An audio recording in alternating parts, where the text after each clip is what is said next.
Okay, F1. Where were they? Austria? Yeah, Austria. Yeah, so F1 Austria. George. Ah, George. boy, you're potato boy. Potato boy. What is he wearing, dude? When I Antonelli had sent you the that photo, I was Antonelli like, had the same thing. It's their like cool down, they're like cool suits. Because I guess it was really, really hot and humid there in Austria this weekend. So those are like how they stay cool. I think underneath they have like the ice packs and stuff in the vest. oh, and So then that's what those are. but it was like puffed up, like it. Yeah. Yeah, it looks like a snow jacket. No, I was like, what is he wearing? It looks like everything you're not supposed to wear in the heat. Yeah, right? You're like, oh, this seems like a puffy silver jacket seems like a good idea, but I Yes. think it holds the cold in and reflects the heat out. I don't know. I'm not a scientist, so someone correct in the comments. Yeah, we established that. Yeah. Yeah, I am so happy he won. Okay. Like when they were doing his like after race interview, I just like I get like secondhand like proudness. I don't know what it's called, but like when someone like succeeds and they've been like really wanting to succeed, like when Hamilton won, George, and he was like, you can just I just love it. I love it. And he was like, I felt bad because he was crying, which fine, but like the announcer like pointed it out, like like the interviewer, and I was like, don't point it out, let him have his moment. But like, yeah, he's like, I'm so excited he won. I want to know what hissy fit he threw to get his car back on top. Yeah, well, he got so, I don't know, it's interesting because he got so lucky with that,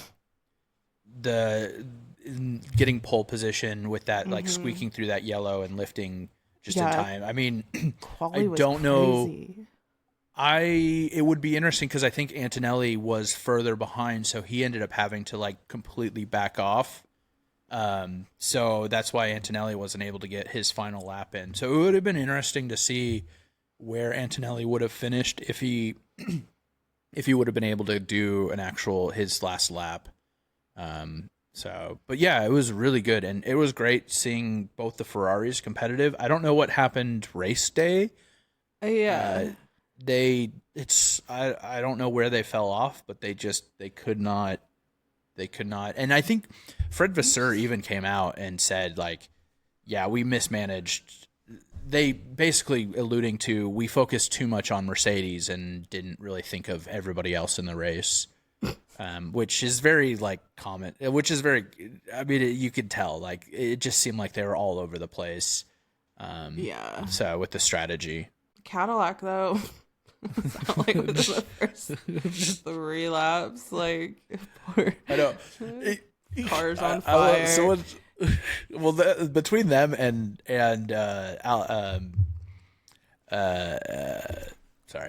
between them and Aston Martin, I mean, the only reason someone pointed out, the only reason I realized that Alonso was still in the race is he got a 5-second penalty. Wait, he did? Like, for what? It was either pit infringement or speeding in the pit lane. Alonso? Wait, one I of those missed that two. one. That's what I was laughing about, because I was like, F2 cars are faster than the current Aston Martin. So like, I don't know how you can get a speeding in the pit lane penalty with that thing. The only place they're getting a speeding ticket. Yeah, right. Oh my god. So yeah, the Cadillacs, man. Sorry, I just thought of the Aston Martins were barely there. I mean, they retired Stroll, so, and then Cadillac their engines seemed to be just blowing up. Their brakes or something were catching fire. Is it high altitude where they were? It's a little bit higher altitude. There's a lot of up and down on the actual track.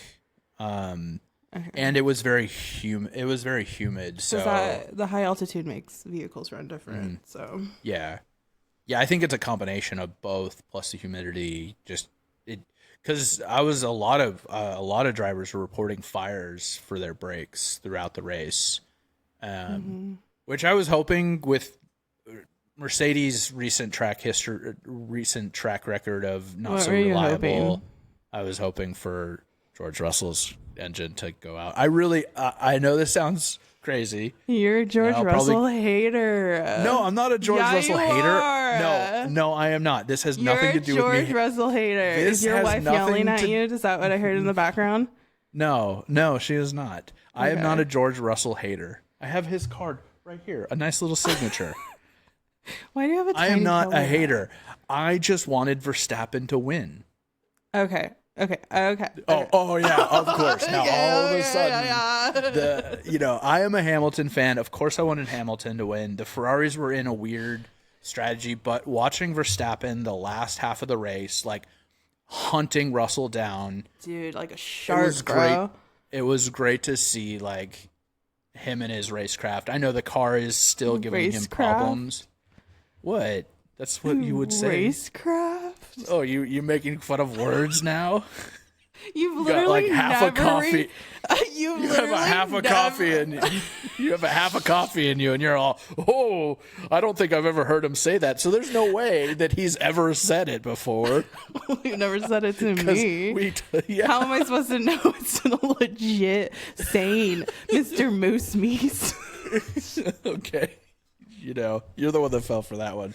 So it's because you're my older brother. I believed in your vocabulary. The little sisters should learn to fact check. It's not my problem.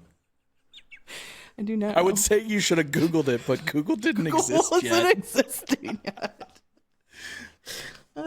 Okay, I'm okay with that. If you're a George hater for that. I'm not a George. That doesn't mean I hate George. He hates George Russell. I don't have anything against George Russell. I was happy that he got the win because like, bro needed it. Oh yeah, he needed it. I feel like he was gonna go if he didn't have a good race this one. I feel like he was gonna be his second half of the season was gonna be like Kevin Magnussen and just plowing into every, I'm going for it, and if you're in my way, sucks to be in my way. I feel like that was the trajectory that he was going if he didn't win this race. It was full villain mode. I was kind of hoping for it. Like, it's the vibe, but yeah. I was also kind of hoping that there would like Verstappen got within like a second of Russell there at the end. It would have been so fun to see like 5 more laps of them just going wheel to wheel because of just the history between Russell and Verstappen. Right. Thank you. And now we can establish that the word racecraft has been used. You've literally never in any of these podcasts have used that term. I'm going to find it. I'm going to go back through all of it, and you're going to be like, oh my goodness, he says it all the time. No, I'm just word blind. No. Word blind, probably. I am really dyslexic, so... all of a sudden now you're admitting that you were wrong. I didn't say I was wrong. I just think you've never said that in any of our podcasts. Please prove me wrong. I'm fine. If you want to prove me wrong, I'll find it. I would love for you to find it and prove me wrong, but no, I've never heard you say racecraft. Okay, well, I'll find it and I'll send it to you. We'll say, speaking of Verstappen and my hope for him to put a win under. Obviously, we've talked about him possibly leaving Red Bull. It's a constant thing, but apparently Toto Wolff has kind of come out and said, we're happy where we're at. We don't want him. Not in like we don't want him type of like he's no good. It's just they're happy where they're at. So a lot of people are starting to speculate that Verstappen may have had or has been confirmed that he was having meetings with McLaren, which doesn't really surprise us too much. Like from a standpoint of like if Verstappen was to leave Red Bull, Pierre Lambiase going to McLaren next year, it would make sense. It is his, it is the engineer that he's familiar with. So I would say if he's moving, I would say Verstappen would be comfortable going to McLaren because he has a familiar face. Did you catch the radio? It was during the race. It was the yellow. There's the yellow flag when Sainz's engine blew, and Like basically comes over and then he goes, "Oh, it's a double yellow. You need to slow down." And Verstappen goes back. He's like, "So speed up? Is that what you want me to do?" It's really good. You should go find the video. Okay. It's funny. Just asking for clarity. I mean, do you really think he's gonna go to McLaren? So, I know I have a lot of very wild opinions on this show. No. But honestly, I would say if he was going to leave and it wasn't going to be McLaren, you know where I think he might end up is Alpine. I know that sounds. I know. I'll walk you through my like crazy logic. Hold my hand and walk me through that one, bro. Shall we? So Alpine has really kind of they've switched to the Mercedes engine, right? So they're a little bit more competitive.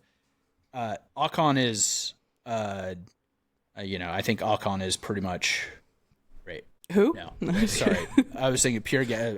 I get Ocon and Pierre Gasly mixed up all the time for whatever reason. They're just kind of like they're like the same person to me for whatever reason, but.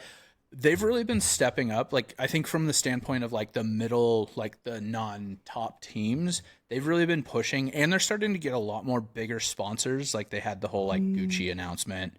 So it just feels like Alpine is like really pushing and making and like, it really seems like they're kind of that push is coming to where they're going to be a little bit more competitive with the bigger name teams. And I could see them if they're able to get bigger sponsors, throwing a lot of money at like one driver to try and get. It would be it's a very long shot, and like I said, it's a wild thought, but I could see that Alpine at least trying, just because it seems like that's where they're going.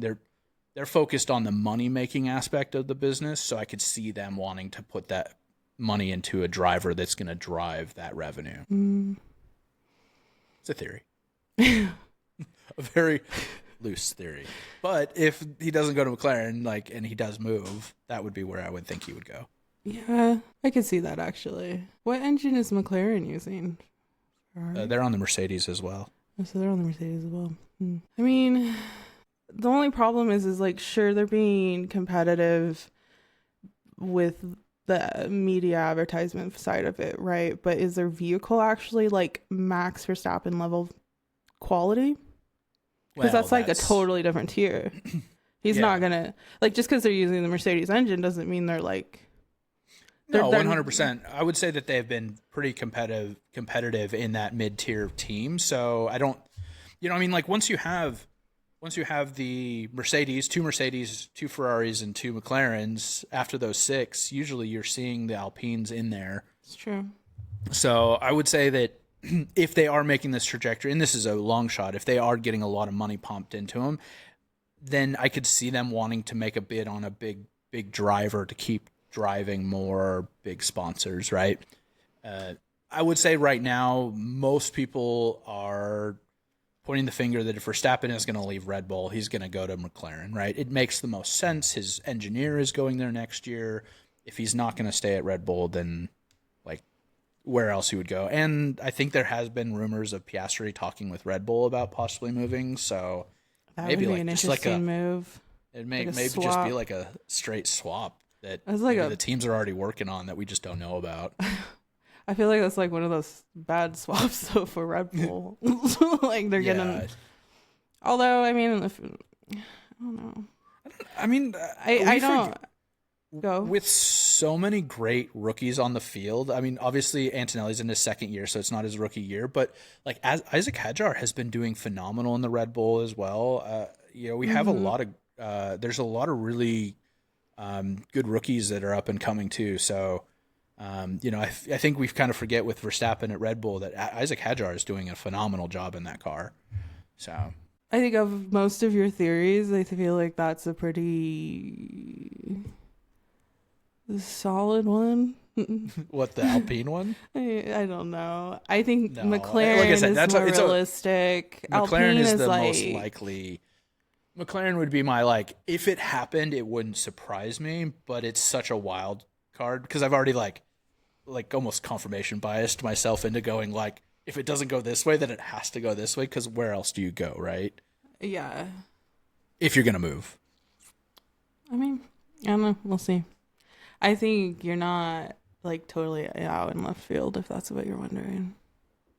Not that you needed my validation of your theory, but I'm sure. Yeah, trust me. Eventually the internet will hear it, and then they'll tell me. I'll know, and I'll be like, it's just, like we hear the same theories constantly. So sometimes it's fun to like try and find like unlikely connections. No, I think that's good strategic thinking, sir. So. Thank you. I approve.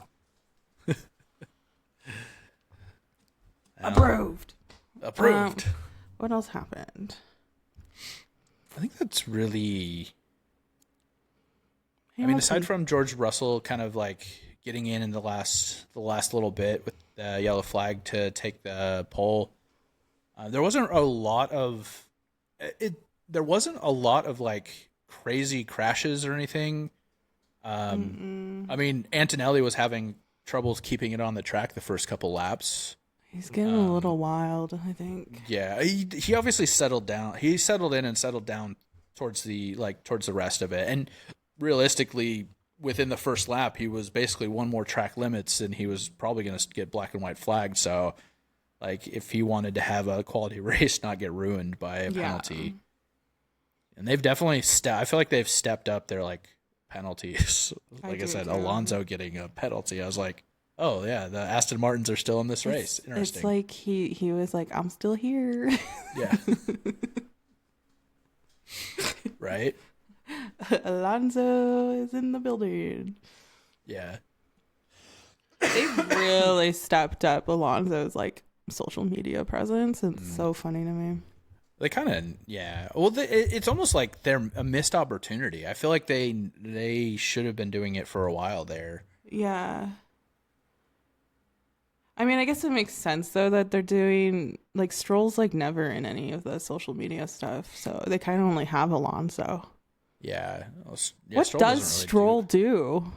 I mean, he does, like, Tim Hortons commercials when they're in Canada, because that was the one, though, remember, it was, like, Alonso was behind him, like, rolling his eyes, because he was talking about, like, something like Tim Hortons, like, double colada or something. I don't know what it was. So yeah. So that's what he does. But otherwise he doesn't really do much except put the vehicles in the wall. Yeah. Wait, why didn't he finish? They told him to retire the car. I don't know if it was a braking issue, braking fire or something. Just retire the car? Like they told him to retire the car. Has he finished a race this year? I know Alonso has. Has he? I would assume so, because I feel like we would be hearing that stat. You know what I mean? Like, there's only one stat that we want to hear, and that's like the ones that you don't want to break. You know? I don't think he's finished a race. I think he has. Well, it wouldn't surprise me if he hasn't.